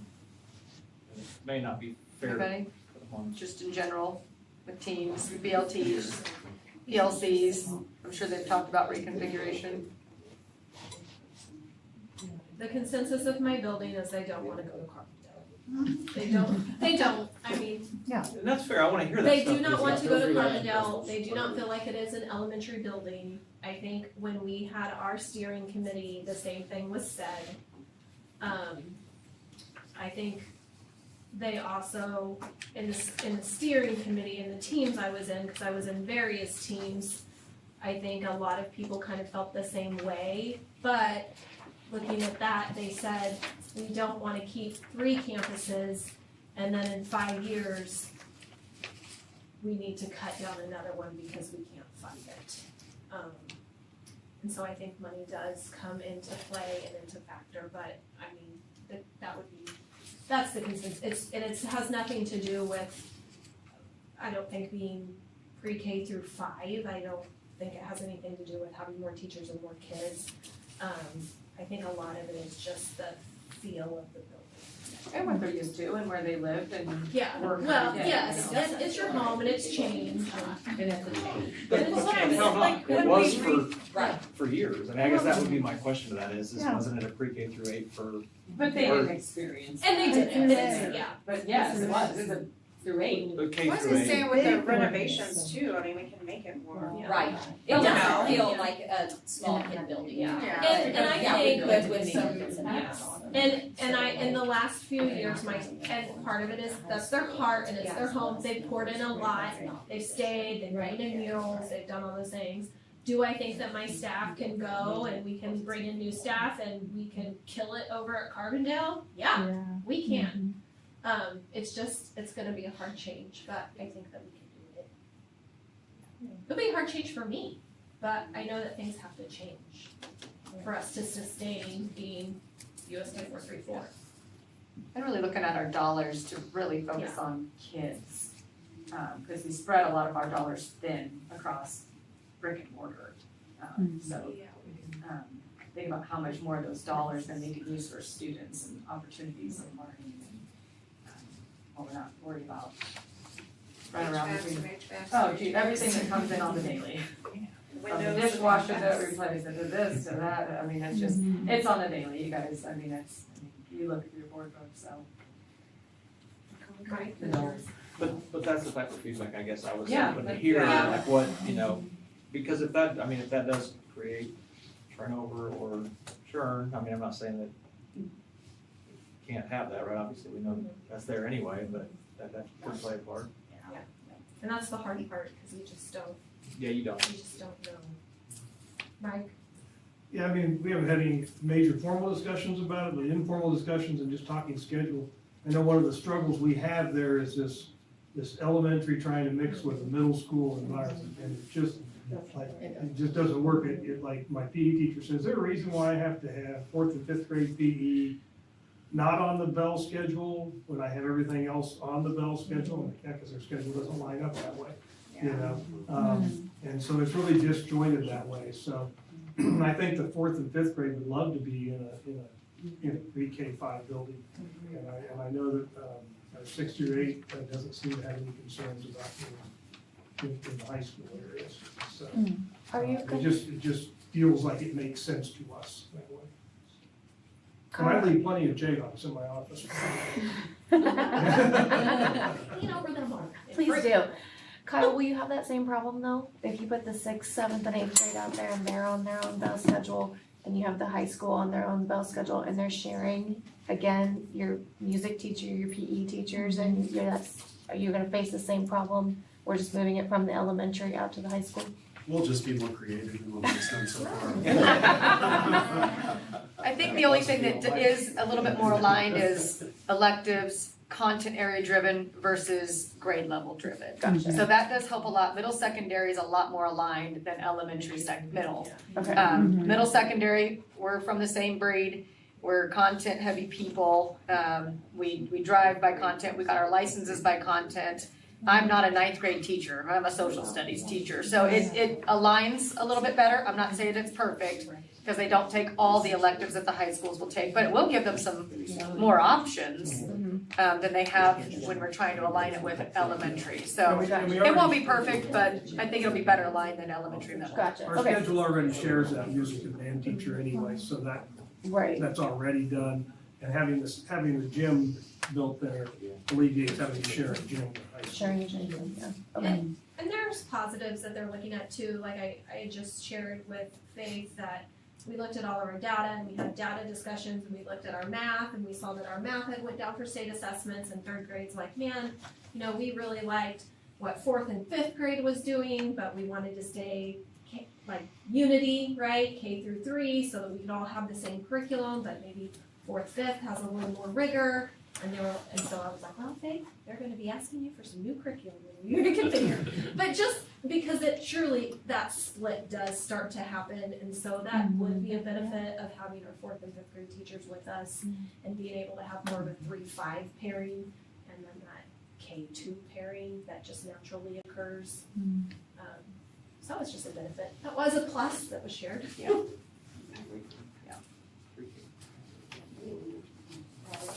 And then, you know, future possibilities of, you know, whichever one you decide, 3 or 2 campuses, you know, whichever way you guys decide to move, there are also like possibilities to think and consider about the buildings, what to do with them, and how there's any future partnerships even with the school district in some capacity, with the communities, with, you know, I've had a lot of conversations with community members, with people that, you know, there's ideas, and there's things that could still get creative with that and how we do it, even if we don't own them or and whatnot, but there's still opportunities out there for our school district to be involved with and utilize even these spaces that are still great.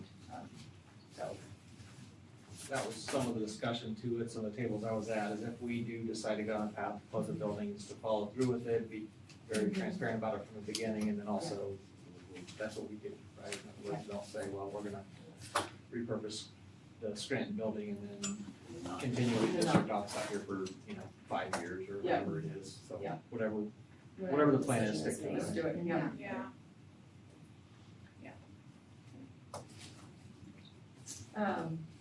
So you talked about these 5 points here.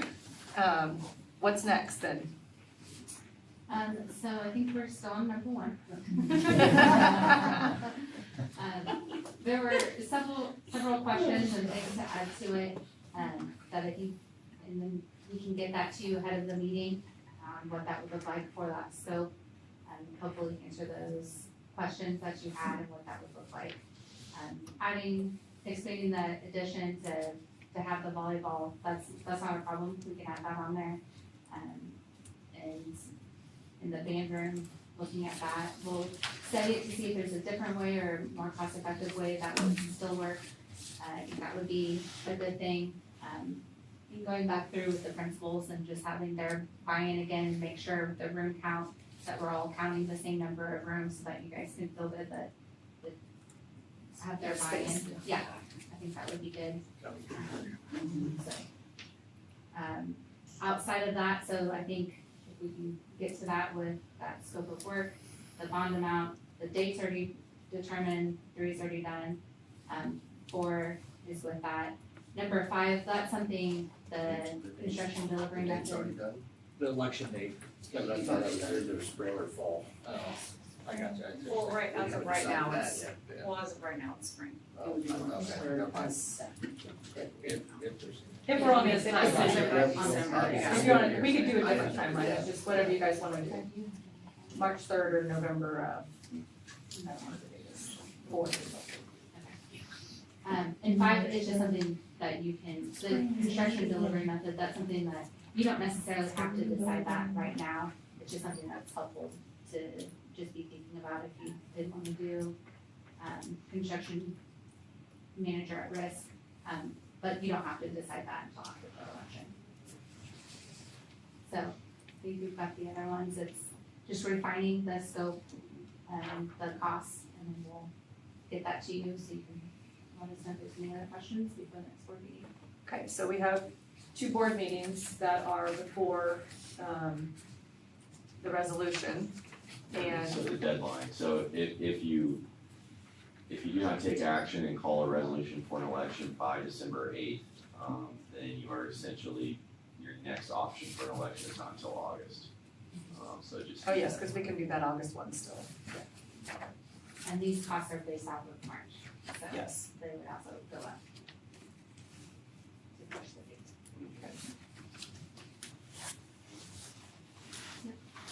Okay. What are y'all thinking? That's what I said. Anybody that's here, that was on the steering Yeah. committee, have anything? Yeah, we we'll missed? have any comments in the audience?